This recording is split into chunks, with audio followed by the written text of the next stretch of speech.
So hello guys, welcome to my YouTube channel, and today we will be solving this lead code daily for today, and that is the question number is 1162 and the question name is as far from land as possible.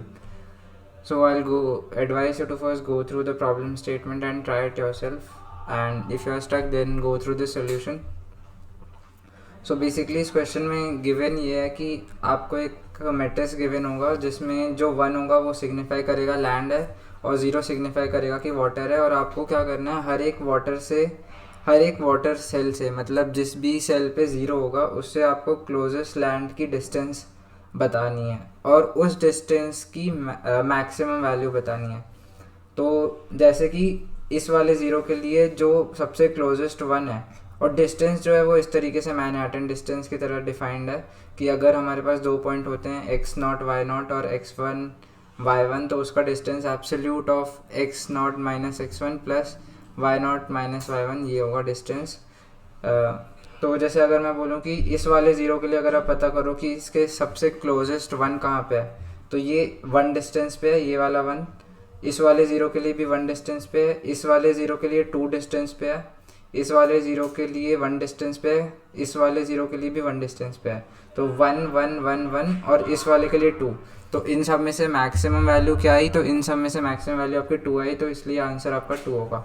Similarly यहाँ पे अगर आप पता करोगे तो इस वाले के लिए सबसे क्लोजेस्ट 1 ये है 1 डिस्टेंस पे, इस वाले के लिए भी ये 1 डिस्टेंस पे, इसके लिए 2 डिस्टेंस, इसके लिए भी 2 डिस्टेंस, इसके लिए 3 डिस्टेंस, इसके लिए भी 3 डिस्टेंस और इस वाले के लिए 4 डिस्टेंस। तो अगर आप सारे ज़ीरोस के लिए मैक्सिमम वैल्यू पता करोगे तो 4 आएगी, इसलिए इसका आंसर 4 है।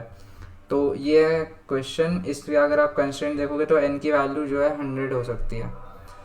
तो इसका अगर मैं ब्रूट फोर्स सोल्यूशन बताऊं तो इसका ब्रूट फोर्स सोल्यूशन सिंपल होगा, जो क्वेश्चन ने बोला है आपको सिर्फ वही करना है। तो आप क्या करो, हर एक 0 पे जाओ, हर एक 0 पे मतलब पूरे मैट्रिक्स में सबसे पहले इटरेट करो, और अगर आपको 0 मिलता है तो फिर से पूरे मैट्रिक्स में इटरेट करो और हर एक 1 से इस वाले 0 का डिस्टेंस निकालो और उसकी मिनिमम वैल्यू स्टोर करो। जैसे अगर आप इस वाले के लिए करोगे, जैसे मैं एग्जांपल दे रहा हूँ, इस वाले के लिए करोगे तो इस वाले में आपको क्या करना है, अगर आपको ये वाली मैट्रिक्स गिवन है तो हर एक 0 के लिए पूरे मैट्रिक्स में इटरेट करो। तो अगर आप इस वाले 0 पे हो तो इस वाले 1 से क्या डिस्टेंस है 2, और इस वाले डिस्टेंस से 1 2 3 4 5, तो इस वाले 1 से आई डिस्टेंस 5 और इस वाले 1 से आई डिस्टेंस 2। तो 2,5 की जो मिनिमम वैल्यू है वो इस पॉइंट पे आपको स्टोर करनी है, इस वाले पॉइंट पे, तो इसकी डिस्टेंस जो है वो 2 हो जाएगी। सिमिलरली इस वाले 0 के लिए भी यही करोगे, इस वाले 0 के लिए भी यही। तो ये आप हर एक 0 के लिए करो और फिर वो जो मैट्रिक्स बनेगी आपके पास उसमें से आपको मैक्सिमम ले लेना है और वही आंसर होगा। तो ये तो सिंपल सा ब्रूट फोर्स सोल्यूशन हो गया कि हर एक 0 के लिए पूरे मैट्रिक्स पे फिर से इटरेट करो।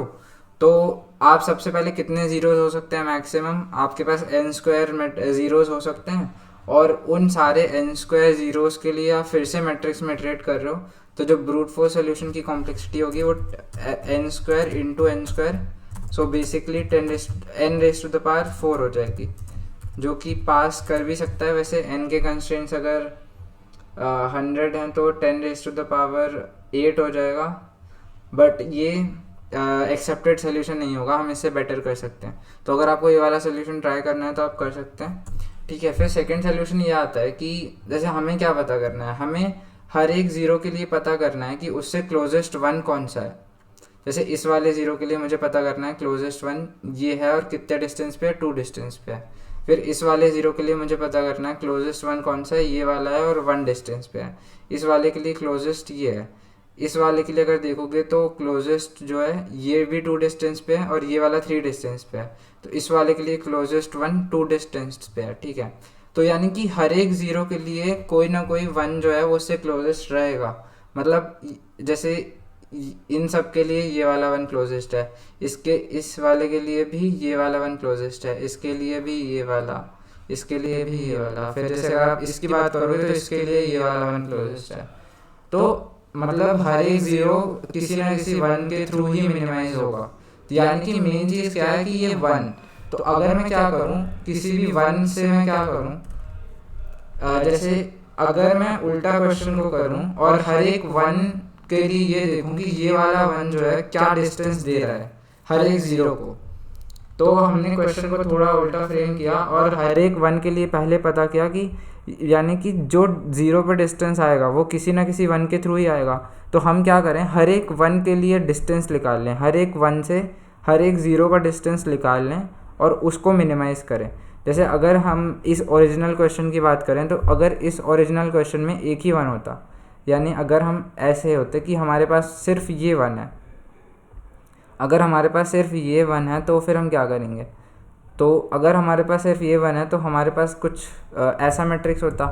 तो इससे अगर आप हर एक 0 की डिस्टेंस निकालोगे तो क्या होगा, ये तो खुद ही पॉइंट है तो यहाँ पे डिस्टेंस 0 हो जाएगी। फिर इस वाले पॉइंट की डिस्टेंस 1, इसकी 1, इसकी 1 और इसकी 1, यानी ये एज अ सोर्स काम कर रहा है। ठीक है, ये एज अ सोर्स काम कर रहा है। और अगर हम सोर्स से डिस्टेंस निकाल रहे हैं हर एक अदर नोड की, तो ये सारे नोड 1 पे हैं। फिर ये जो ये नोड है, ये नोड है, ये नोड है और ये नोड है और ये सारे 2 डिस्टेंस पे हैं। फिर ये 3 डिस्टेंस पे हैं, ये भी 3 डिस्टेंस पे है और ये 4 डिस्टेंस पे है। तो अगर हम सिर्फ इस वाले 1 को कंसिडर करेंगे, अगर हम सिर्फ इस वाले 1 को कंसिडर करेंगे तो इस वाले 1 से सारे नोड्स की डिस्टेंस हमारे पास ये कुछ ऐसे बन के आएगी। और इसको आप ऐसे भी विजुअलाइज कर सकते हैं कि जैसे ये 1 है तो इससे ये सारे जो हैं 1 डिस्टेंस पे हैं, फिर ये सारे 2 डिस्टेंस पे हैं, फिर ये सारे 3 डिस्टेंस पे हैं और फिर ये वाला आपका 4 डिस्टेंस पे है। तो ये काइंड ऑफ एक्सपैंड कर रहा है। ठीक है, तो ये जो 0 है ये इस वाले 1 से काइंड ऑफ एक्सपेंशन हो रहा है और ये इस तरीके से ये डिस्टेंसेस बन के आ रहा है। ठीक है, तो जैसे कि ये है कि ऐसा एक्सपेंशन हो रहा है कि पहले ये है, फिर एक और बाउंड्री आएगी इस तरीके से, फिर ये एक और बाउंड्री ऐसे। तो ये बेसिकली एक्सपेंशन हो रहा है आउटर डायरेक्शन पे। और जैसे जैसे आप दूर जा रहे हो इस 1 से तो डिस्टेंसेस जो हैं वो इंक्रीज़ हो रहे हैं। तो ये मैनहट्टन डिस्टेंस आप देख सकते हैं। मैनहट्टन डिस्टेंस की यही प्रॉपर्टी है बेसिकली, वो बताता है कि कितना दूर है, कि 2 सेल कितने दूर हैं। ठीक है, तो ये चीज़ है। तो अगर आप इस वाले 1 से करो, मतलब अगर आप सिर्फ ये 1 से करो तो आप ऐसे कर सकते हो। लेकिन अब ये है कि इस मतलब अगर हमको मान लो सिर्फ एक ही 1 गिवन होता और एक ही 1 से आपको डिस्टेंस बताना है तो फिर तो यही आंसर हो जाता। अगर एक ही 1 होता तो एक ही 1 के लिए कैसे, अगर सिर्फ एक 1 गिवन होता तो उस केस में आप कैसे आंसर निकालोगे। अगर हम वो सोचें तो इसको आप कर सकते हो BFS से बेसिकली। तो इसको आप ऐसा ग्राफ की तरह अज्यूम कर सकते हो कि जो एवरी नोड है यहाँ पे हर नोड सबसे पहले एक कोऑर्डिनेट है ना, इस हर एक नोड का कोई ना कोई रो है और कोई ना कोई कॉलम है। तो अगर आप यहाँ पे देखो तो यहाँ पे n क्रॉस n नोड्स हैं हमारे पास और एजेस किस तरीके से हैं, क्योंकि आप यहाँ पे ये देख सकते हो कि ये वाली जो नोड है वो यहाँ से यहाँ जा सकते हैं, यहाँ से आप यहाँ भी जा सकते हो। मतलब अगर आप इस 1 के लिए ही देखोगे तो यहाँ से हम यहाँ जा सकते हैं, फिर यहाँ से हम यहाँ जा सकते हैं, यहाँ से हम यहाँ जा सकते हैं और यहाँ से हम यहाँ जा सकते हैं और ये हम जा सकते हैं डिस्टेंस 1 कवर करके। मतलब अगर आप किसी भी नोड को लो और उसके आप चारों डायरेक्शन को देखो तो उसका मैनहट्टन डिस्टेंस हमेशा ही 1 आएगा और ये हर नोड के लिए वैलिड है।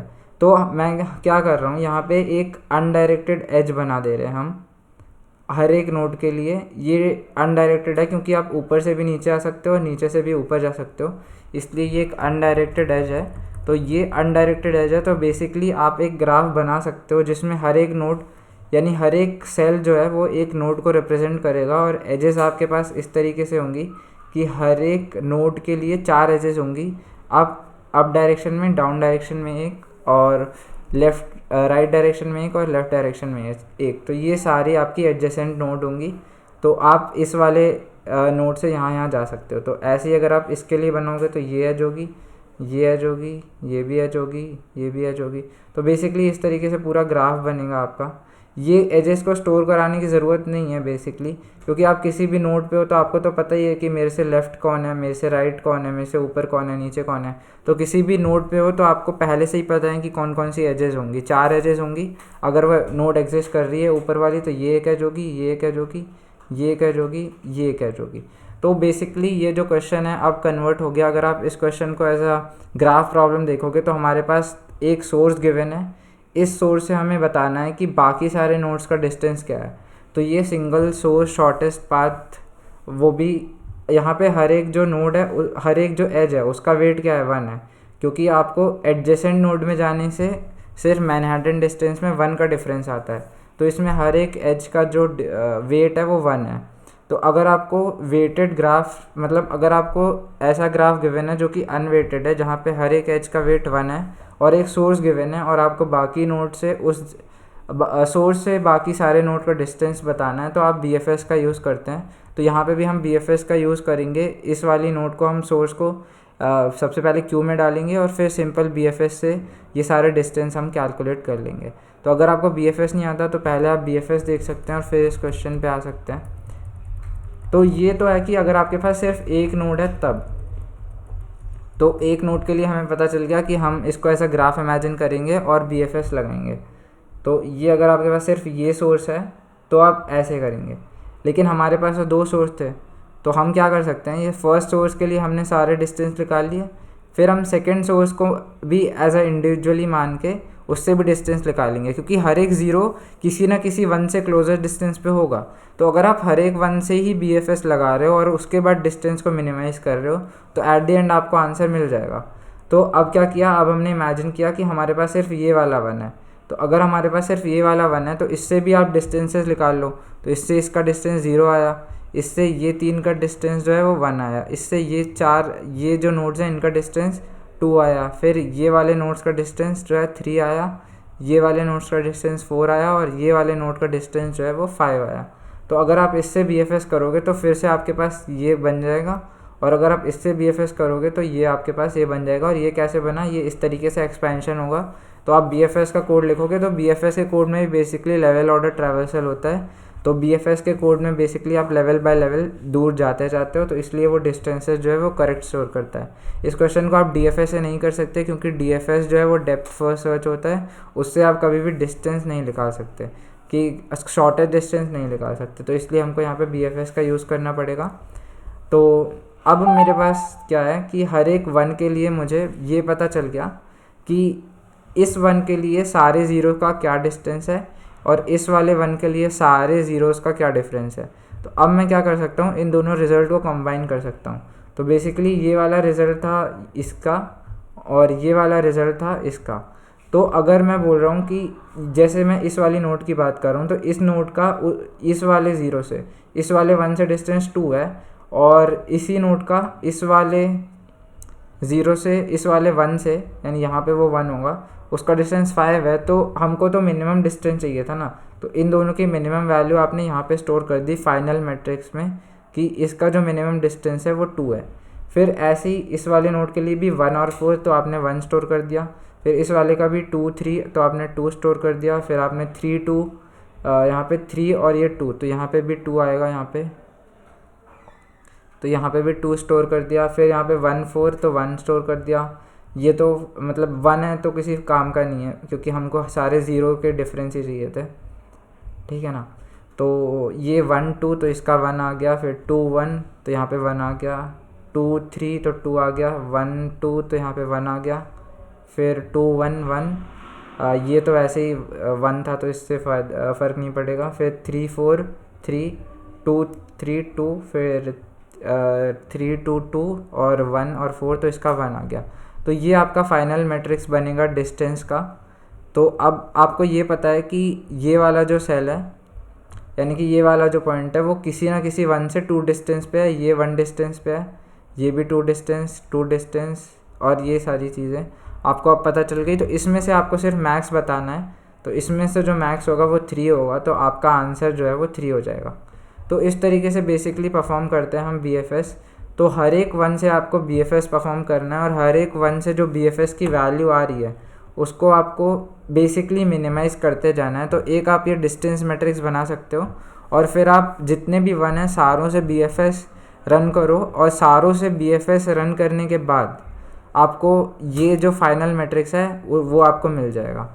तो यानी कि जैसे मान लो इनिशियली इसको इन्फिनिटी से इनिशियलाइज़ कर देना, यानी कि ह्यूज वैल्यू से, और जैसे जैसे मिनिमम मिलते जा रहा है, तो जैसे 2 मिला तो आपने 2 अपडेट कर दिया। फिर 5 मिला तो आपने पहले चेक किया कि चलो पहले ही से 2 है तो 5 अपडेट होगा नहीं। फिर किसी नोड पे जैसे आपको यहाँ पे था, तो पहले इन्फिनिटी था, ये वाला BFS करने के बाद यहाँ पे 4 आया, लेकिन जब आपने इस वाले से BFS किया तो यहाँ पे 1 आया, तो इसको आपने अपडेट कर दिया और फाइनली फिर आप इस पर इटरेट करके देख सकते हो कि फाइंड कर सकते हो कौन सी मैक्सिमम वैल्यू है, तो वही आपका आंसर होगा।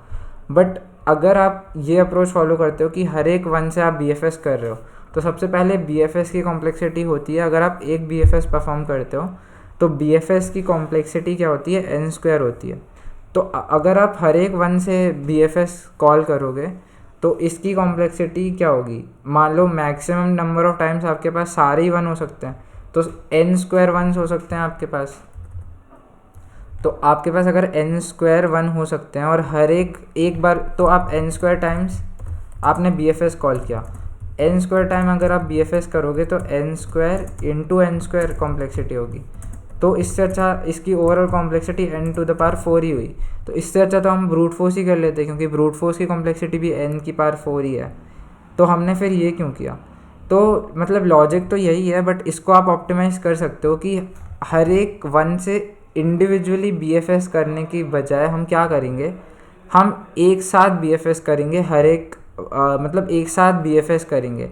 यानी जब इस वाले का एक्सपेंशन होगा तो इसका कुछ ऐसा एक्सपेंशन होगा और इस वाले का कुछ ऐसा एक्सपेंशन होगा, फिर इस वाले का कुछ ऐसा एक्सपेंशन होगा, इस वाले का कुछ ऐसा एक्सपेंशन होगा, ठीक है, ये ऊपर का एक्सपेंशन ये। तो हम क्या करेंगे, इन दोनों का एक्सपेंशन जो है वो एक साथ करेंगे, यानी दोनों नोड से BFS जो है वो हम एक साथ रन करेंगे, ताकि एक नोड जिस भी 1 से सबसे पहले विजिट हो गया वही उसका मिनिमम 1 होगा। तो हम क्या करेंगे, इस टेक्निक को बोलते हैं मल्टी सोर्स BFS। इस टेक्निक में क्या करते हैं, आपके पास यहाँ पे 2 सोर्सेज है ना, आपके पास एक सोर्स तो है नहीं, तो आपके पास यहाँ पे 2 सोर्सेज हैं। तो इनिशियली क्यू में हम एक बार एक सोर्स भर डालते हैं, लेकिन इस मल्टी सोर्स BFS में क्या करते हैं, क्यू में हम इनिशियली ही सारे सोर्सेज पुश कर देते हैं। तो हमने क्यू में ये भी पुश कर दिया और ये भी पुश कर दिया, और अब हम एक बार BFS रन करेंगे बस, क्योंकि इनिशियली हमारे पास सारे सोर्सेज हैं, तो एक साथ सभी से एक्सपेंशन होगा। तो फर्स्ट राउंड में क्या होगा, फर्स्ट राउंड में अगर मैं फर्स्ट राउंड का बताऊं तो फर्स्ट राउंड में इसका डिस्टेंस 1 हो जाएगा, इसका डिस्टेंस 1 हो जाएगा, इसका डिस्टेंस 1 हो जाएगा और इसका डिस्टेंस 1 हो जाएगा। और साथ के साथ क्योंकि हम साथ में BFS कर रहे हैं तो इसकी वजह से इसका डिस्टेंस 1 हो जाएगा, इसकी वजह से भी इसका डिस्टेंस जो है वो 1 हो जाएगा, इसका डिस्टेंस 1 हो जाएगा, इसका डिस्टेंस 1 हो जाएगा। तो अगर ये वाली नोड जो है वो इसके थ्रू मिनिमाइज़ हो चुकी है तो हम इसको विजिटेड मार्क कर देंगे, और दोबारा जब ये फर्दर एक्सपैंड करेगा ये वाला, तो ये वाला इस नोड पे आएगा ही नहीं, क्योंकि इसका डिस्टेंस मिनिमाइज़ हो चुका है। तो अब इसको, क्योंकि ये पहले से विजिटेड है, तो इसको हम फिर से क्यू में लेंगे ही नहीं। तो यहाँ पे जब हम कर रहे थे 2 बार अलग अलग BFS कर रहे थे, तो ये वाला नोड जो है वो इसके थ्रू भी जा रहा था, मिनिमाइज़ हो रहा था, और इस वाले के थ्रू भी मिनिमाइज़ हो रहा था। लेकिन यहाँ पे हमने देखा क्योंकि ये वाला जो 0 है वो इस 1 से क्लोज है, तो एक बार अगर वो मिनिमाइज़ हो गया तो ये वाला नोड जो है वो इसको मिनिमाइज़ नहीं करेगा, क्योंकि हम साथ में BFS कर रहे हैं। तो बस यही डिफरेंस है, सिंपल BFS ही करना है हमको, और सिंपल BFS में एक साथ सारे क्यू को पुश कर देना है। तो ये हर नोड ये इंश्योर करेगा कि हर नोड सिर्फ एक ही बार विजिट होगा। तो सेकेंड राउंड में ये विजिट हो जाएगा, ये विजिट हो जाएगा 2 डिस्टेंस पे, ये भी 2 डिस्टेंस पे विजिट हो जाएगा, ये भी 2 डिस्टेंस पे विजिट हो जाएगा, और फिर इसकी वजह से भी 2 डिस्टेंस पे ये विजिट हो जाएगा, ये विजिट हो जाएगा। तो ये सारे विजिट हो गए हैं और ये सारे एक ही बार विजिट होंगे, और फिर थर्ड राउंड ऑफ इटरेशन में ये वाला जो है इसकी वजह से विजिट हो जाएगा। तो बस हर नोड जो है एक ही बार विजिट होगी और इसका डिस्टेंस जो है डायरेक्टली आपको 3 मिल जाएगा, और आप डायरेक्टली वो डिस्टेंस रिटर्न कर दोगे। यानी आपका ये जो डिस्टेंस मैट्रिक्स बन रहा था, जो फाइनली हमने यहाँ पे बनाया, ये आपका एक ही बार में बन जाएगा, एक ही BFS से, और इस BFS को बोलेंगे हम मल्टी सोर्स BFS। और इसमें बस ये डिफरेंस है कि सारे सोर्सेज को हम इनिशियली ही पुश कर देंगे। तो इसको कोड करते हैं, तो इसकी कॉम्प्लेक्सिटी आएगी सिर्फ n² आएगी, क्योंकि हर नोड सिर्फ एक ही बार विजिट होगा, ठीक है। तो ये होती है टेक्निक मल्टी सोर्स BFS।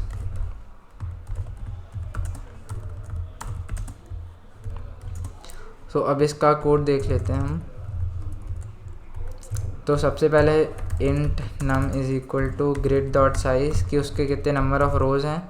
फिर हमको क्योंकि एक क्यू लेना पड़ेगा, तो क्यू ऑफ पेयर बनाना पड़ेगा, क्योंकि यहाँ पे जो ग्राफ है वो हमारा एक पॉइंट ऑन अ ग्रिड है, तो ग्रिड के पॉइंट को हम रो कॉमा कॉलम से रिप्रेजेंट कर सकते हैं। तो हमने एक पेयर बना लिया क्यू से। फिर हमको एक डिस्टेंस बनाना पड़ेगा, तो एक वेक्टर बना लेते हैं, vector of vector.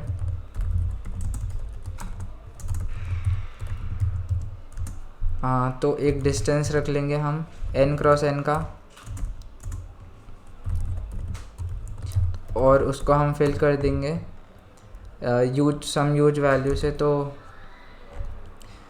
Num vector और इसके n रोज होंगी और n ही कॉलम्स होंगे। इसको हम फिल कर देते हैं 1 2 3 4 5 6 7 8।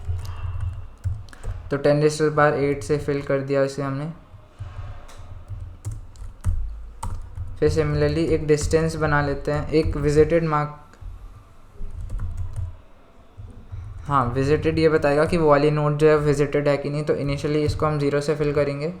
इसको आप अवॉइड भी कर सकते हैं, क्योंकि डिस्टेंस जो है, जैसे डिस्टेंस मिनिमाइज होगी तो आप डिस्टेंस के थ्रू भी ये सिग्निफाई कर सकते हैं कि अगर उसकी डिस्टेंस अभी इस राउंड में कम हो रही है, इसका मतलब वो विजिटेड नहीं होगा, क्योंकि एक बार कोई नोड विजिट कर गया तो उसकी डिस्टेंस जो है मिनिमाइज हो जाएगी और उसके बाद वो डिस्टेंस अपडेट होगी ही नहीं। तो अगर आप डिस्टेंस से भी रख सकते हैं, बट इनिशियली अभी के लिए मैं विजिटेड का यूज़ कर रहा हूँ, तो इसको चाहो तो आप अवॉइड भी कर सकते हो। ठीक है, तो ये नाम आ गया आपका, क्यू बन गया, डिस्टेंस बन गया, विजिटेड बन गया। अब हम सारे सोर्सेज को पहले पुश कर देते हैं। सारे सोर्सेज मतलब सारे वंस को हम पहले पुश कर देंगे।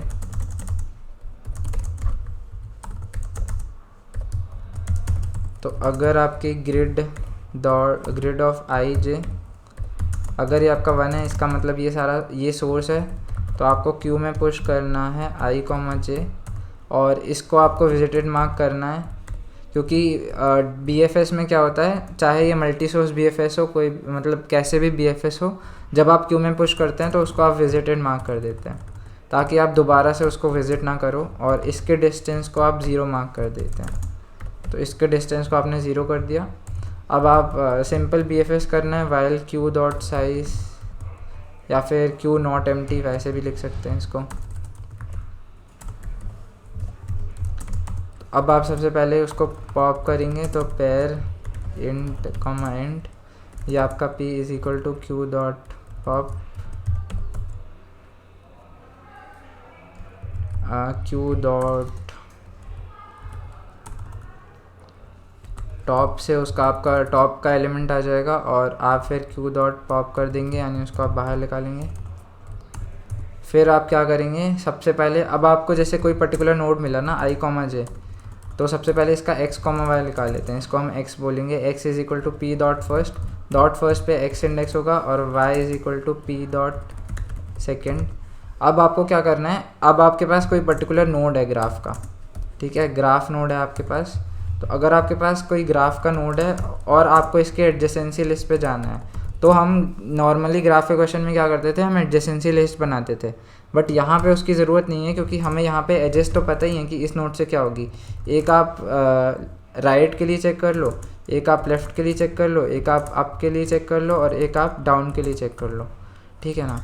तो इसको आप डिस्टेंस मैट्रिक्स बना के भी देख सकते हैं, जैसे जो है 4 डायरेक्शंस है ना, तो dx4 इज़ इक्वल टू, मतलब हम ऐसे भी कर सकते हैं, तो dy4 इज़ इक्वल टू, तो यहाँ पे ये 4 डायरेक्शन, क्योंकि आपको फिर बार बार इफ़ कंडीशंस लिखना होगा, तो ये बेटर वे है कोड करने का। तो सबसे पहले हम लिखते हैं लेफ़्ट में, तो लेफ़्ट अगर मुझे राइट जाना है तो राइट में x इंक्रीज़ होगा और y जो है वो सेम रहेगा, ठीक है। अगर मुझे राइट जाना है, लेफ़्ट जाना है, तो लेफ़्ट में क्या होगा, x तो डिक्रीज़ होगा लेकिन y जो है वो सेम रहेगा। फिर अगर मुझे अप जाना है तो अप में क्या होगा, अप में x तो रिमेन सेम, अच्छा ये जो है x था तो x रिमेन, अगर मुझे ऊपर जाना है x रिमेन सेम, और जो y है वो y डिक्रीज़ होगा अगर मुझे अप जाना है तो, और अगर मुझे डाउन जाना है तो x तो रिमेन सेम, और जो यहाँ पे है वो 1 होगा, यानी y में जो है डिस्प्लेसमेंट +1 होगी। तो इस पर्टिकुलर नोड पे हो तो आप इस 4 डायरेक्शंस पे इटरेट कर सकते हो। तो मैं बोल रहा हूँ k is equal to 0, k less than 4, और k प्लस प्लस। तो सबसे पहले अब जो न्यू नोड है, जो आपका न्यू x है, जो आप न्यू x पे पहुँचे हो, यानी x से आप x, y पोजीशन से आप नए x और नए y पे जाओगे, तो इसको आप x plus displacement in x direction और new y is equal to y plus displacement in y direction. तो इसको आप इफ़ कंडीशन से भी हैंडल कर सकते हो, बट कोड क्योंकि सिंपल रहेगा तो हम इस तरीके से करते हैं, क्योंकि अगर आपके पास 8 डायरेक्शंस होती, अगर आपके पास डायगोनल मूवमेंट्स भी अलाउड होती, तो फिर आपको 8 कंडीशन लिखनी पड़ती।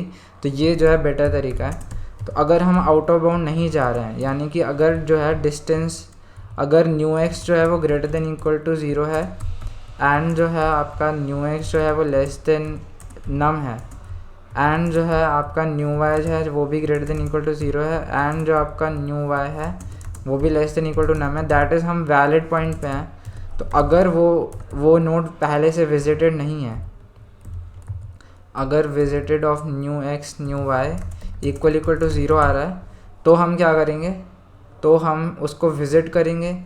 तो सबसे पहले हम उसको क्यू में पुश करेंगे, new X comma new Y, उसको विजिटेड मार्क करेंगे,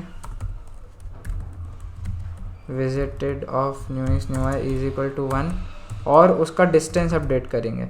तो डिस्टेंस कैसे अपडेट करेंगे, तो जिस भी नोड से आप आ रहे हो, यानी आपने मूव कहाँ से किया, जो क्यू से बाहर आ रहा है वो तो x, y आया ना क्यू से बाहर, तो इसका जो भी डिस्टेंस होगा +1 डिस्टेंस, क्योंकि एज का डिस्टेंस जो है वो, एज का जो वेट है वो 1 है। तो अगर आप इस पर्टिकुलर नोड से हो और ये आपका क्यू से बाहर आया है, और आप अगर आप अभी इस पर्टिकुलर नोड पे जा रहे हो, तो इसका जो भी डिस्टेंस होगा +1 मेरा डिस्टेंस होगा ना, क्योंकि मैं एक एज ट्रैवल करके आया हूँ। तो इसका जो भी डिस्टेंस होगा वो क्या होगा, डिस्टेंस ऑफ x y +1। तो बस आपको यही करना है। और फिर लास्ट में हमें क्या करना था, लास्ट में हमें मैक्स निकालना था, जो कि उस ग्रिड में मैक्स है, ठीक है। तो for int i is equal i less than num i plus plus, for int j is equal to 0 j less than num, और j प्लस प्लस, और mx is equal to max of mx comma distance of ij, और फिर आपको return कर देना है max को, ठीक है। तो बस यही करना था। और इसकी कॉम्प्लेक्सिटी पहले इसको रन करके देख लेते हैं।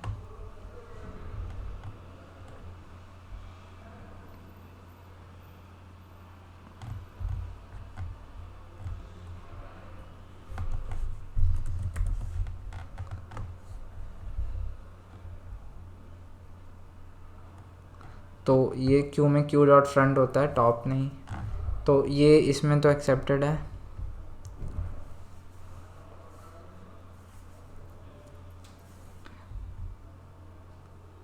अच्छा, तो सारे ही ज़ीरो होंगे तो एक्सपेक्टेड है कि -1 है, तो ये एक एच केस है।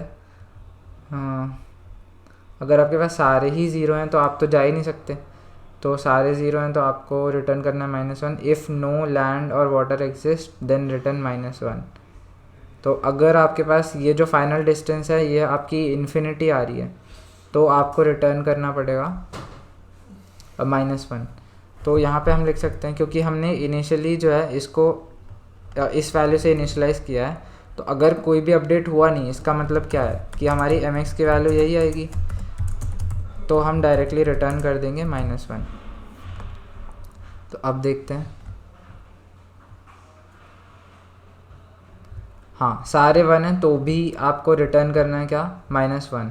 तो ये इस क्वेश्चन में गिवन है कि इफ़ नो लैंड और water exist in the grid then return -1, यानी अगर आपके पास सिर्फ 1 ही होगा और सिर्फ 0 0 0 होगा तो आपको -1 ही रिटर्न करना है। तो अगर मैक्स की वैल्यू जो है वो 0 आती है और अगर आपके mx की वैल्यू 0 आती है, यानी आपके पास सारे 1 हैं, इसका मतलब आपके पास सारे 1 हैं, और इसका मतलब आपके पास सारे ही 0 हैं। तो इन दोनों केसेस में आपको -1 रिटर्न करना है। तो ठीक है, अब सही है ये। तो ये था आपका कोड, और इस टेक्निक को बोलते हैं मल्टी सोर्स BFS। सो ये काफ़ी इंपॉर्टेंट टेक्निक है ग्राफ के पॉइंट ऑफ व्यू से। तो इसका जो इंट्यूटिव सोल्यूशन है ये ग्राफ का ही है, मल्टी सोर्स BFS का और इसकी कॉम्प्लेक्सिटी हमने डिस्कस करी कि हर एक नोड जो है वो एक ही बार विजिट होगी, तो इसकी जो टाइम कॉम्प्लेक्सिटी आएगी वो आपकी आएगी O ऑफ n स्क्वायर। और क्योंकि हम एक डिस्टेंस ग्रिड बना रहे हैं और विजिटेड ग्रिड भी बना रहे हैं, तो n स्क्वायर स्पेस कॉम्प्लेक्सिटी भी होगी यहाँ पे। तो n स्क्वायर स्पेस और n स्क्वायर टाइम में हमने ये क्वेश्चन को किया। इसका एक और सोल्यूशन भी होता है जो कि dp से होता है, बट वो इतना इंट्यूटिव नहीं है, उसका मैं थोड़ा सा आइडिया दे सकता हूँ, आप खुद भी ट्राई कर सकते हैं उसको। तो उसमें क्या होता है, क्योंकि यहाँ पे दो चॉइसेस हैं कि अगर मैं किसी पर्टिकुलर नोड पे हूँ तो या तो मैं अगर मैं कंसिडर करूँ कि ऊपर का ही मैट्रिक्स अवेलेबल है, तो इस पर्टिकुलर नोड पे आप किस तरीके से आ सकते हो, या तो आप ऊपर से आओगे या तो आप इधर से आओगे। तो आप क्या करोगे, इस वाले का डिस्टेंस पहले से आपके पास होगा, इस वाले का डिस्टेंस भी पहले से आपके पास होगा, तो दोनों में से जो भी कम डिस्टेंस पे होगा आप वहाँ से आओगे। तो ये तो है कि अगर आप ऊपर से आ रहे हो, और एक और चॉइस है कि आप अगर नीचे से आ रहे हो, तो अगर आप इस पर्टिकुलर नोड पे हो तो या तो हो सकता है आप यहाँ से आ रहे हो और हो सकता है आप यहाँ से आ रहे हो, तो आप इन दोनों में से जो भी मिनिमम होगा आप वहाँ से आओगे। तो सबसे पहले आपको पूरा ऊपर से नीचे यानी कि इस ऑर्डर में ट्रैवर्स करके डीपी फिल करना है, और फिर आपको उल्टे रिवर्स ऑर्डर में डीपी फिल करना है। तो इसके बाद आपके पास आंसर करेक्ट आ जाएगा। बट ये वाला सोल्यूशन इतना इंट्यूटिव नहीं है, ये ग्राफ वाला सोल्यूशन ज़्यादा इंट्यूटिव है, और इसलिए मैंने ये वाला डिस्कस किया है, और ये इंपॉर्टेंट भी है ज़्यादा। तो आप ये वाला भी देख सकते हो, इसकी भी n स्क्वायर कॉम्प्लेक्सिटी आएगी और हमारे सोल्यूशन की भी n स्क्वायर कॉम्प्लेक्सिटी है। तो हाँ, that's it for today and see you in the next video.